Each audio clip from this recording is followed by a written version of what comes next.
மித்ரா, உன்னை இப்படி பட்டுப்புடவையில பாக்குறதுக்கு மகாலட்சுமி மாதிரி இருக்க. தேங்க்ஸ் பாட்டி. அது சரி, இன்னைக்கு அப்படி என்ன விசேஷம்? பட்டுப்புடவையெல்லாம் கட்டிக்கிட்டு கிளம்பிட்ட? அதுவா பாட்டி, இன்னைக்கு கிளாஸ் ஃப்ரெண்ட் ஒருத்திக்கு ரெஜிஸ்டர் ஆபீஸ்ல கல்யாணம் நடக்க போகுது. அதுக்காக தான் கிளம்பியிருக்கேன். என்னது, ரெஜிஸ்டர் ஆபீஸ்ல கல்யாணமா? ஏன் இந்த மண்டபத்துல எல்லாம் கல்யாணம் பண்ணிக்க மாட்டாங்களா? பாட்டி, என் ஃப்ரெண்டு வீட்ல இந்த கல்யாணத்துக்கு யாருமே ஒத்துக்கல. அப்ப லவ் மேரேஜ்னு சொல்லு. ஆமா பாட்டி. எனக்கு இந்த காலத்து பசங்களை எல்லாம் புரிஞ்சுக்கவே முடியல. கஷ்டப்பட்டு படிக்க வச்சு வசதியா வாழ வழியும் பண்ணி கொடுக்கற அப்பா அம்மாவுக்கு நல்ல பையனாவோ நல்ல பொண்ணாவோ பார்த்து கல்யாணம் பண்ணி வைக்க தெரியாதா? அவங்க இஷ்டத்துக்கு கல்யாணம் பண்ணிக்க வேண்டியது. 1 வருஷமோ 2 வருஷமோ வாழ்ந்துட்டு அப்புறம் அவனை பிடிக்கல இவளை பிடிக்கலன்னு வீட்டுக்கு வந்துடுறாங்க. இதெல்லாம் எங்க போய் சொல்றது? உண்மைதான் பாட்டி. ஆனா இப்ப நம்ம சொல்றத அவங்க எங்க கேக்குறாங்க? அவங்க இஷ்டத்துக்கு ஒரு முடிவு எடுத்துக்கிறாங்க. பாட்டி, நீங்க சொல்றதெல்லாம் சரிதான் பாட்டி. ஆனா இப்போ காலெல்லாம் மாறி போச்சு.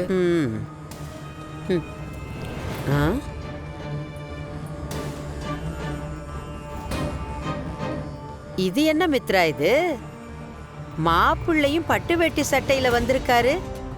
அடே, மித்ராவோட ஃப்ரெண்டுக்கு நீ கல்யாணம், சாட்சி கையெழுத்து போட யாருமே இல்லைன்னு நேற்று நைட்டு மித்ரா என்கிட்ட சொன்னா. அதனால தான் நானும் கிளம்பிட்டேன். கையெழுத்து போட புறப்படுற மாதிரி தெரியலையே. உங்களை பார்த்தா மாப்பிள்ளை மாதிரியாவே ட்ரெஸ் பண்ணிருக்கீங்க.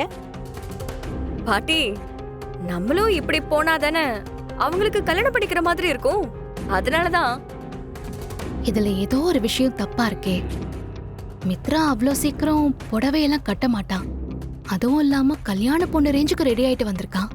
ஆதியையும் பட்டு வேட்டி சட்டை போட வச்சு கூட்டிட்டு வந்திருக்கா. பாரதி, சொல்லுங்க மேடம். இன்னைக்கு நம்ம கம்பெனியோட மொத்த அக்கவுண்ட் டீடைல்ஸையும் நம்ம மேனேஜருக்கு மெயில் பண்ணிருங்க. உங்களுக்கே தெரியும், ஃபைனான்ஷியல் இயர் எண்டிங் வரதுனால ஆடிட்டர் இன்கம் டாக்ஸ் எல்லாம் ஃபைல் பண்றதுக்காக எல்லா டிரான்சாக்ஷன் டீடைல்ஸையும் கேட்டிருக்காரு. ரொம்ப முக்கியம் பாரதி. இந்த வேலையை முடிச்சுட்டு மத்த எந்த வேலையா இருந்தாலும் பாருங்க. ஓகே மேடம், நான் பாத்துக்கிறேன். ஆதி, டைம் ஆயிடுச்சு, கிளம்பலாமா? போலாம் மித்ரா. வரோம் பாட்டி. போயிட்டு மித்ரா, நானும் கார்ல ஏறினதுலேருந்து பார்க்குறேன், ரொம்ப நேரமா யோசனை பண்ணிட்டு இருக்க. அதெல்லாம் ஒண்ணும் இல்ல ஆதி. என் ஃப்ரெண்டோட கல்யாணத்தை பத்தி தான் யோசிச்சுட்டு இருந்தேன்.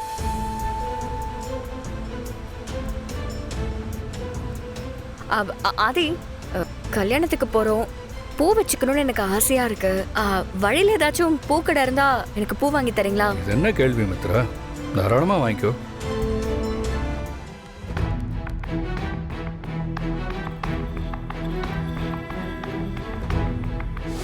மித்ரா, உன்னை இப்படி பட்டுப்புடவையில பாக்குறதுக்கு மகாலட்சுமி மாதிரி இருக்க.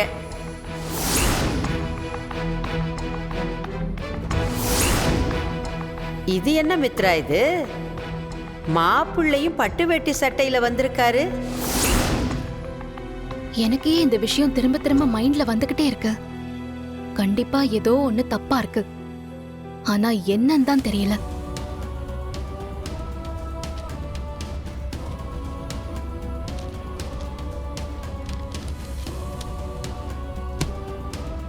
ஒருவேளை மித்ரா பிளான் பண்ணி ஆதிய கல்யாணம் பண்ணிக்க கூட்டிட்டு போயிருக்காளோ? சச்ச, அப்படிலாம் இருக்காது. அப்படியே இருந்தாலும் ஆதி கண்டிப்பா இந்த கல்யாணத்துக்கு ஒத்துக்கவே மாட்டாரு. எனக்கு நல்லா தெரியும்.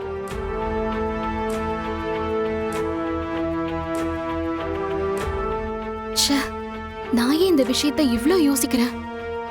கடவுளே, இதுல எந்த தப்பும் நடந்துடக்கூடாது. நீதான் பாத்துக்கணும். உன்ன மாதிரி முட்டாள் வேற யாருமே கிடையாது. ஆமா, நான் முட்டாள் தான். உங்களையே கல்யாணம் பண்ணிக்கணும்னு தினம் தினம் நினைச்சு வாழ்ந்துட்டு இருக்கிற என்ன பார்த்து முட்டாள்னு சொல்லிட்டீங்கல்ல. உங்களால எப்படி அது இப்படி எல்லாம் சொல்ல முடியுது? உங்களை பிரிச்சிருவேணுங்கிற பயத்துல ஒரு சேஃப்டிக்காக தான் நான் உங்களை ரெஜிஸ்டர் மேரேஜ் பண்ண சொல்றேன். அது கூட புரிஞ்சுக்காம இப்படி எடுத்தெறிஞ்சு பேசுறீங்க. பிளாக்மெயில் பண்றேன்னு அது இதுன்னு யார்கிட்டயோ பேசுற மாதிரி என்கிட்ட பேசுறீங்க. ஆதி, ஒரு நிமிஷம் யோசிச்சு பாருங்க ஆதி.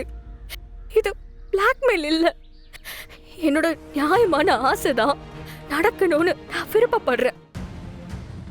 எந்த சூழ்நிலையிலையும் யாருக்காகவும் உங்களை நான் இழந்துடக்கூடாதுன்னு தவிச்சுக்கிட்டு இருக்கேன். அதை புரிஞ்சுக்காம நீங்க ஏதேதோ பேசிட்டு இருக்கீங்க. வீட்ல நான் ரெஜிஸ்டர் மேரேஜ் கல்யாணம் பண்ணிக்கலாம்னு சொன்னா பாட்டி 1008 சம்பிரதாயம் சடங்குன்னு சொல்லி எப்படியோ இதுக்கு ஒத்துக்கவே போறதில்ல. இப்படி ஒரு பயத்தோட என்னால இனிமே ஒரு நாள் கூட உயிரோட வாழ முடியாதாதி. எனக்கு இப்பவே அந்த பயம் போய் ஆகணும். அதுக்கு நீங்க என் கழுத்துல தாலி கட்டியே ஆகணும். அது மட்டும் நடக்கல, என்ன நீங்க பார்க்கவே முடியாது. மித்ரா, ஏற்கனவே நான் சொன்ன மாதிரி நான் இந்த உலகத்தை விட்டே போயிடுவேன்.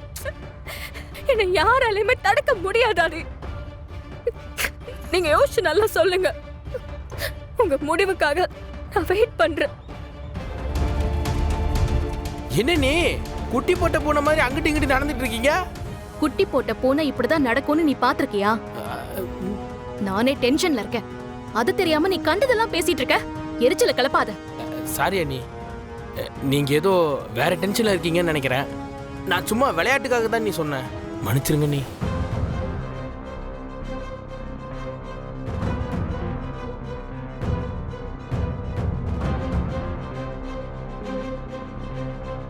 அண்ணி இந்த மாதிரி கோவமா நடந்துக்க மாட்டாங்களே, என்னாச்சு?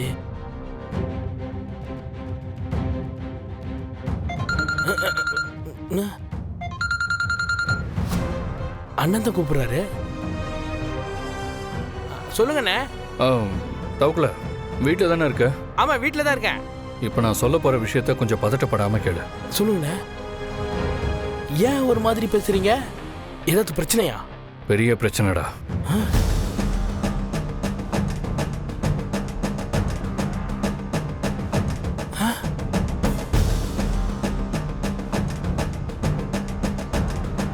என்னண்ணே என்னென்னமோ சொல்றீங்க? நீங்க சொன்னதை கேட்டதும் எனக்கு தலையே சுத்துதுண்ணே. இப்போ என்னென்ன பண்ண போறீங்க? மித்ரா வேற செத்து போயிடுவேன்னு மிரட்டி இருக்கா. இங்கே நடக்கிறதெல்லாம் நான் சமாளிச்சுக்கிறேன். எனக்கு நீ ஒரு ஹெல்ப் பண்ண.